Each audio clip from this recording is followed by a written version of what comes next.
conversation history. So our AI nodes have a field called session ID, and this is a unique identifier that you can add to your node. And what happens is if you run the same workflow twice with the same session ID, the LLM will be able to read the previous conversation history, which is the user inputted question and the AI generated response.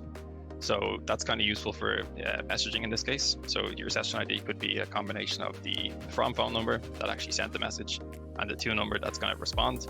And then that means every message from that same from and to number is going to be under the same session ID, which means that it will be able to read what was the last message sent and what was the last message responded to.